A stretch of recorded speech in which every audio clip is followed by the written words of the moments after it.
Hey guys, today we're going to continue with the story on episode The Game by Amber J. Martin. It would be the second chapter now, so let's continue.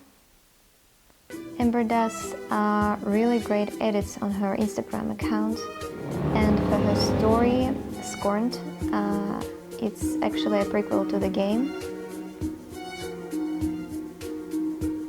Check her account to see more of this. They're awesome.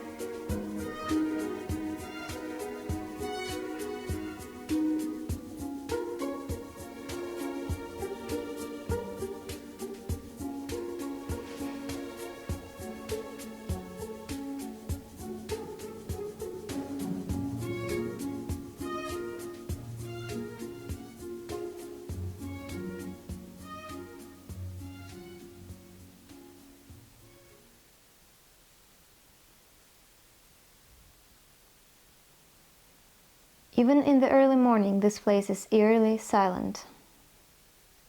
There are no noises from neighbors in the flats above or below. No sound to indicate that anyone else is awake, except for Diana, obviously. No movement in this apartment that I can sense at all. In fact, I think it's the silence itself that wakes me. Creepy. I wonder if anyone is awake. It certainly should be an interesting breakfast with Diana and Greg.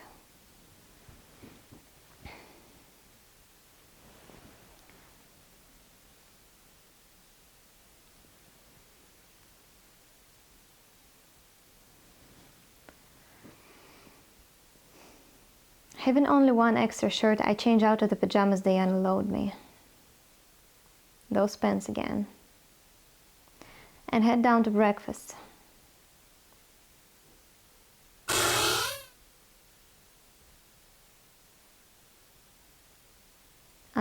Good morning.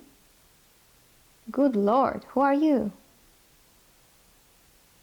I'm Aris, and you must be Leora. My God, where on earth did Diana drag you in from? She gave me a place to stay for the night. I had nowhere else to go. And she did this out of the goodness of her heart? I guess so. Now that I have a hard time believing. Well, one thing's for sure. She certainly wasn't good enough to tell me there was going to be a guest for breakfast. Well, there might be two guests, actually. I beg your pardon? Well, I do believe Mr. Stevenson spent the night. Oh, sweet thing, I assure you, he did not. Oh, but I saw him. I'm sure you did, baby. But that man never stays the night. He always sneaks out just as soon as Diana falls asleep. Trust me, they've been playing that game for years. They think I don't know about... it's too tiny. They think I don't know what goes on behind that closed door. Well, I know everything that goes on inside this house. Psh. Well, do you know where Diana is? Is she even awake yet? Well, of course she is, baby. She's up in that office of hers doing Lord only knows what. Up the stairs on the left. And breakfast is almost ready, so tell her to get her behind down here, will you? The both of you. That prima donna always needing a royal invitation to the breakfast table. Leora is funny. I like her.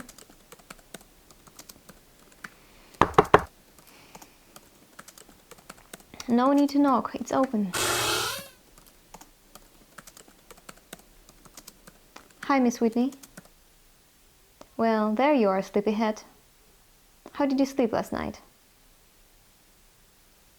I think the better question is, how did you sleep? Don't you pay any mind to all that. I told you I value my privacy, did I not? Oh, okay. Well, then I guess I slept fine once the walls stopped shaking.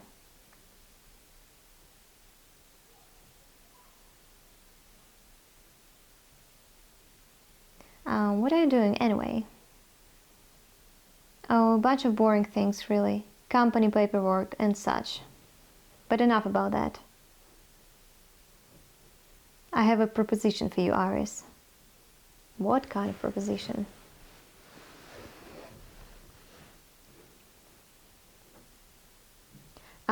Yeah, a business proposition.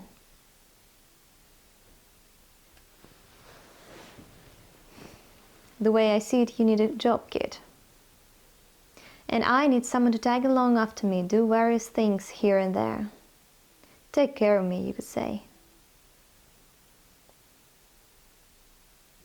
Leora is great, of course, but she has enough to do here. And I need someone who can be a little more flexible. A personal assistant, so to speak. And I'd like to give you this position.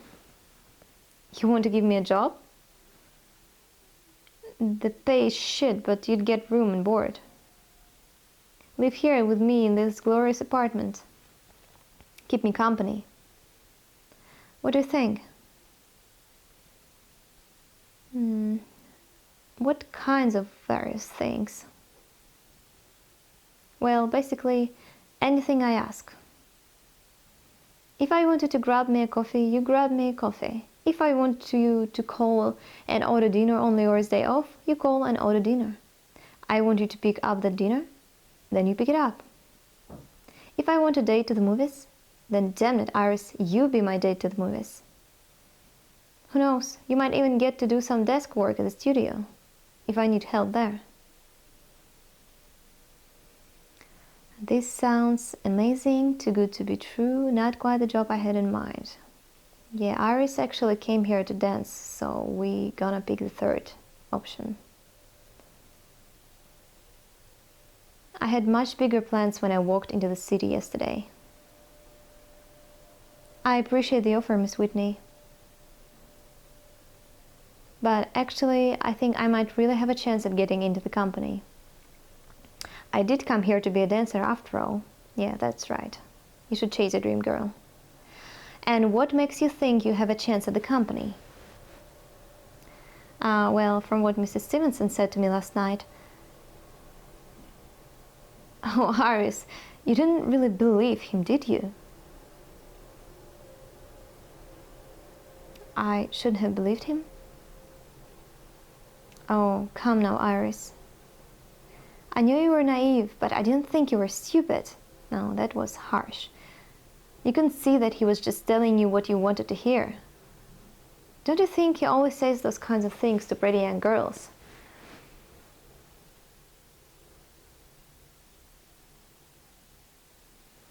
So he really didn't think I was one of the better dancers. No, I'm sorry, Iris, but between you and me, he said you just weren't good enough. Harsh. Poor Iris. I feel bad for her.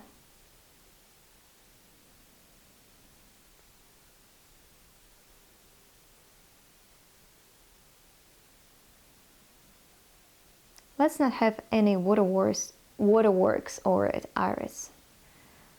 That's the nature of this business after all.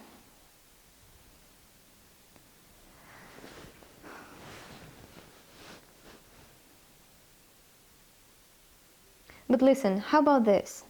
If you'd like, I'll give you a private lesson or two at the studio. Then we can see what we need to work on to prepare you for next time. How does that sound?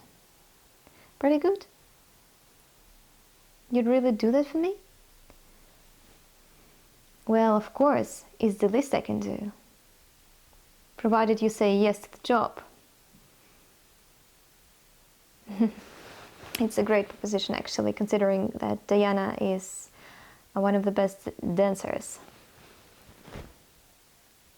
Shall I take your speechlessness for a yes? Yes. It would be great to work for you, Miss Whitney. Good, because I need you to start today. I need you to start right now, actually. And your first task is to stop calling me Miss Whitney.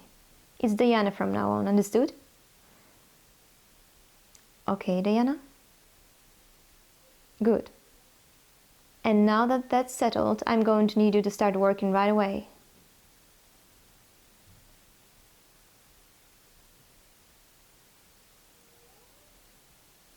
That's a list of errands I want you to run for me. Just a few things, it shouldn't take you too long. A couple hours max.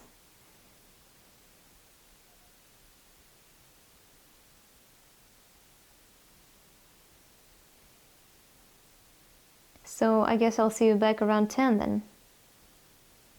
Don't be late.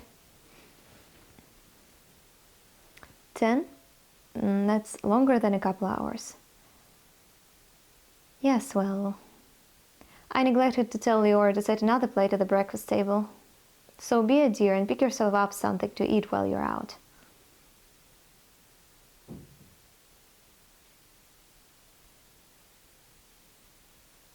And a word of warning, Iris. Stay the hell away from Greg. He'll do nothing but try to get in your pants.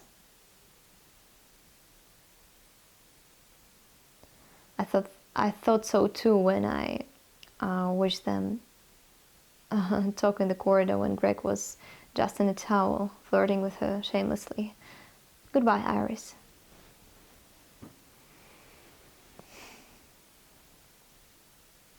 I'll be right here when you get back.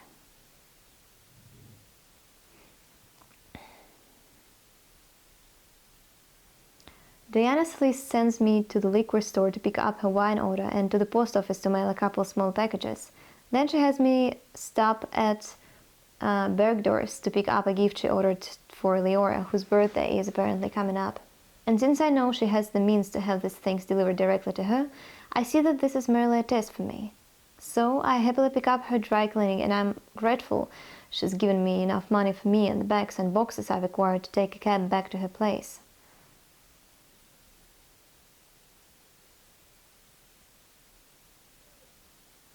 Whose photo is this? Bucci, hey!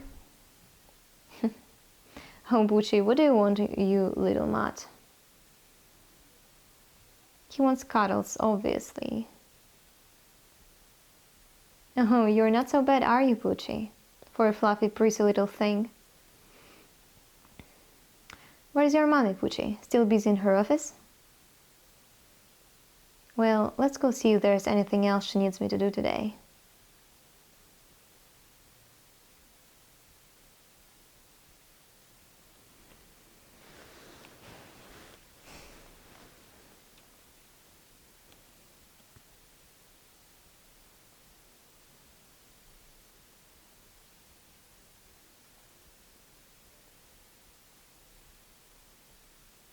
As I approach, I hear a movement in her office and muffled commotion on the other side of the door.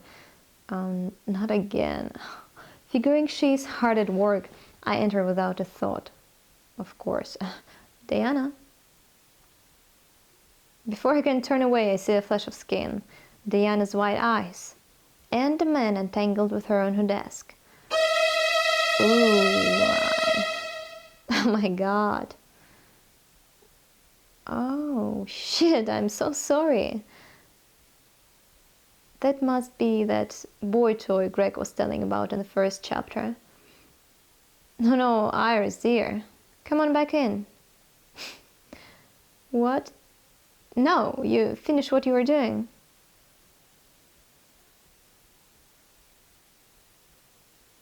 Oh god, Diana, I'm so sorry.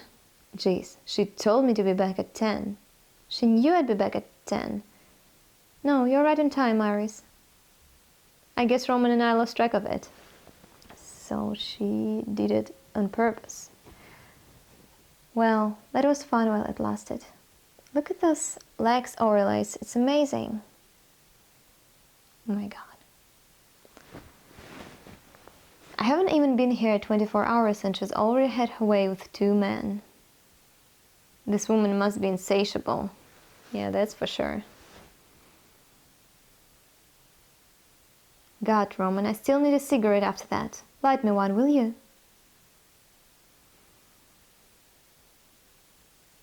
Thanks, love. Alright, Iris, we're dressed now. You can come in. if you call dressed outfits without pants. Okay.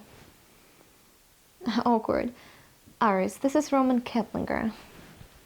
Roman, meet my new personal assistant, Iris Mott. It's nice to meet you, Iris. Well, well, well, now that I can see your face instead of your hair, you're not so bad looking, are you, sir? Hi, Roman. And upon further inspection, you really aren't a sir at all. You can't be much older than me. Oh, damn, Diana. I really am sorry about all of this, Iris. Oh, she's just fine, aren't you, Iris? Yeah, it's okay. Well, I'm sure that must have been a shocking sight to walk into. Oh, they look good together. Yeah, you could say that. Well, I know what this must look like, but I'm an old friend of Diana's. Yeah, friend. Oh, you're far from being an old friend, Roman love.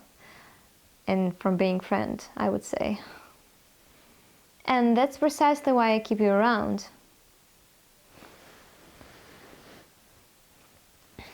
Iris is new in town, Roman.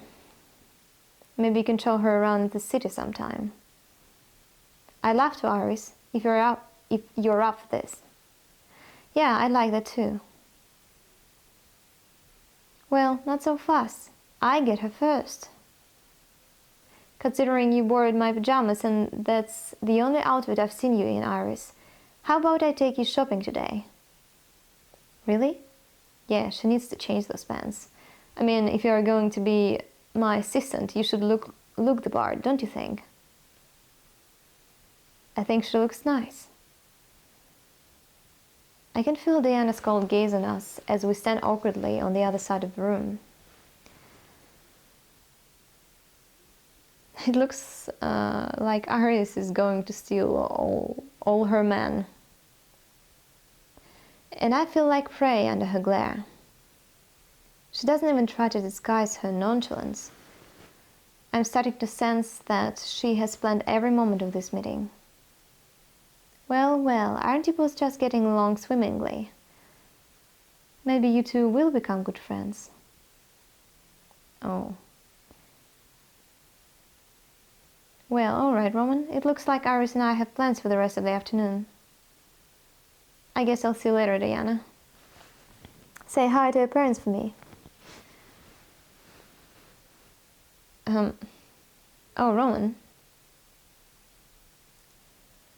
Don't forget your pants, love.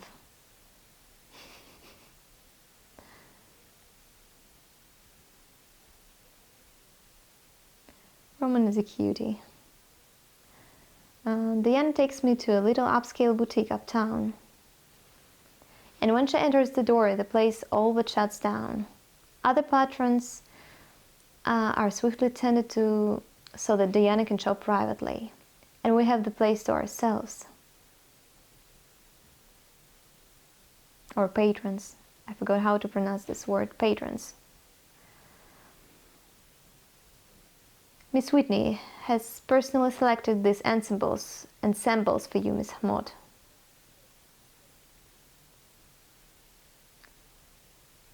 I don't know, Diana. None of these are really my style. And what exactly is your style, Iris?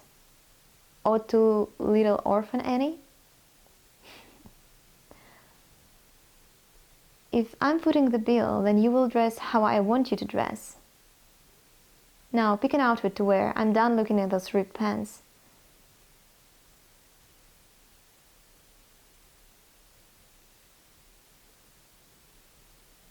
I like the first one the best.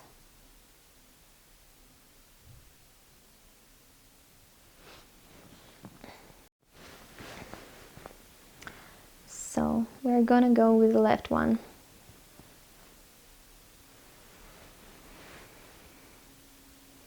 Yeah, that looks good.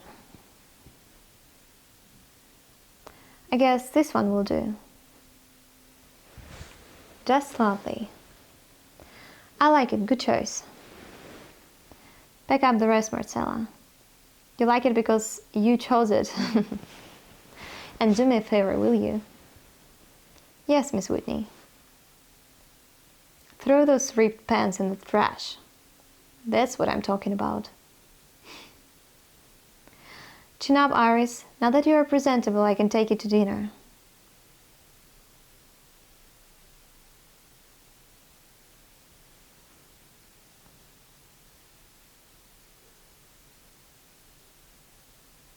She takes me to a little restaurant hidden away out of sight.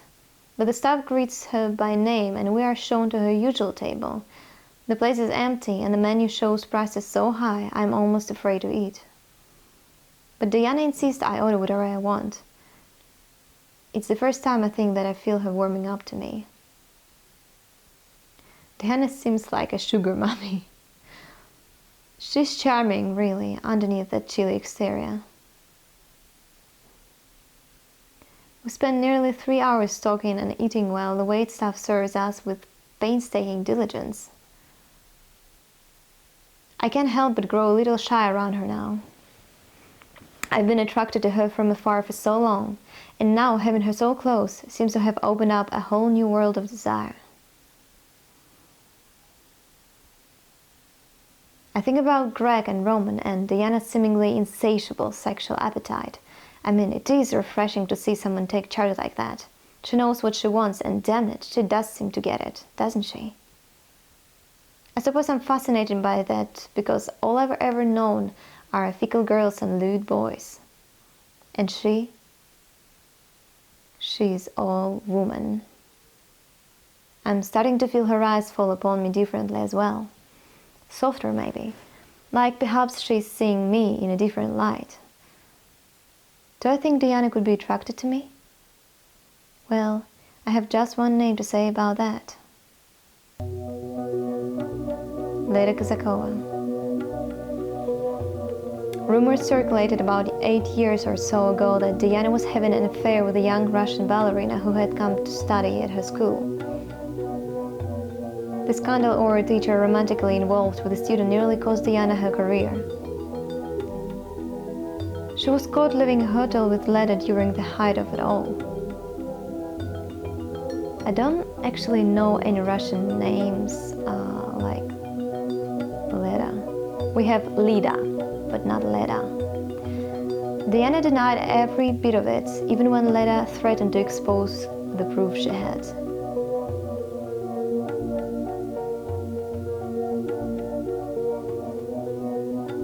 She continued to deny it even when Leda suddenly disappeared.